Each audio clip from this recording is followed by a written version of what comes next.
আপনারা জানেন নির্বাচন চাই নির্বাচন চাই নির্বাচন চাই বলে মুখে একদম ফেনা তুলে ফেলেছেন। আমার মনে হয় না আপনার নির্বাচনের কথা যতবার মুখে উচ্চারণ করেন, সৃষ্টিকর্তার নাম আপনার মুখে ততবার উচ্চারণ করেন কিনা আমার একটু সন্দিহান আছে।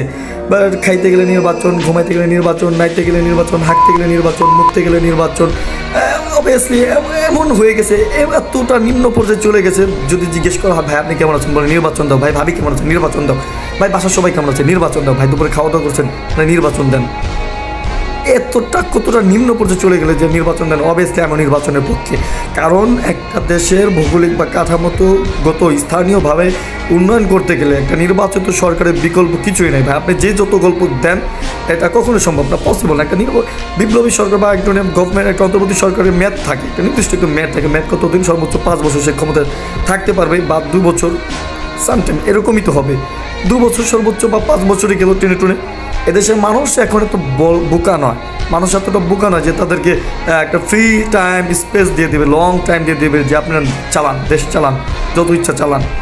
এদেশের মানুষ এতটা বুদ্ধ নয়। এখন মানুষ সচেতন হচ্ছে।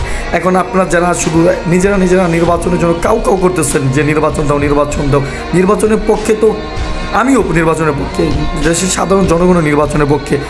ধরেন একটা দেশের স্থানীয় পর্যায়ে একটা উন্নয়ন দরকার, সেখানে একটা স্থানীয় প্রতিনিধি দরকার। আর যদি সংসদ গঠিত না হয়, সরকার গঠিত না হয়, সেক্ষেত্রে স্থানীয় নির্বাচনটা দেওয়া টাফ হয়ে যাবে। তো এই যে নির্বাচনের তো বিকল্প কিছুই নেই, আমরা দেখতে পারতেছি না। বা রাজনৈতিক বিশ্লেষক যারা আছে সবাই তো নির্বাচনের কথা বলতেছেন নতুন করে। আপনারা আচ্ছা নির্বাচন দিল, ডক্টর মোহাম্মদ ইউনূস আগামীকালকে নির্বাচন দিল, নির্বাচন দিলে লাভটা কি আমাকে বুঝান। নির্বাচন দিলে কি করবেন? দেশের মানুষ আপনাদেরকে দেখে নাই, আপনার ক্ষমতায় ছিলেন, দেশের মানুষ দেখে নাই। কোন বাল ফালাইছেন দেশের মানুষ জানে না, বরং দুর্নীতিতে বাংলাদেশকে 5বার চ্যাম্পিয়ন করছেন। এত দেশের জনগণ কি জানে না, নাকি এতদিন দেশের জনগণ ভুলে গেছে? আপনারা নির্বাচনে কোন বাল ফালাইছেন দেশের মানুষ তো জানে রে ভাই, আমরা জানি। আপনারা কী করবেন নির্বাচন গেলে, আপনারা কী করবেন সেটা তো আমাদের ধারণা আছে, আমরা জানি না। এমন তো না আমরা নতুন করে দেশে বসবাস করতেছি, বা আমরা রোহিঙ্গা বেশি এই দেশে এসে বসবাস শুরু করতেছি। বরং নির্বাচন যারা আপনারা হাট দখল করছেন, হসপিটাল দখল করছেন, ব্যাংক দখল করছেন, মাঠ দখল করছেন, তো দেশের মানুষ দেখতেছে। তো নির্বাচনে গেলে তো আপনারা এগুলোই করবেন। বিরোধী দল দমন, মিথ্যা মামলা, ভাঙচুর, খুন, চাঁদাবাজি, ধর্ষণ, রাহাজানি, এগুলো তো করবেন। সো নির্বাচনে না গিয়ে, ক্ষমতায় না গিয়ে তো আপনারা এগুলো করতেছেন। নির্বাচন নিয়ে তো পাগলামি তো করার কিছু নেই।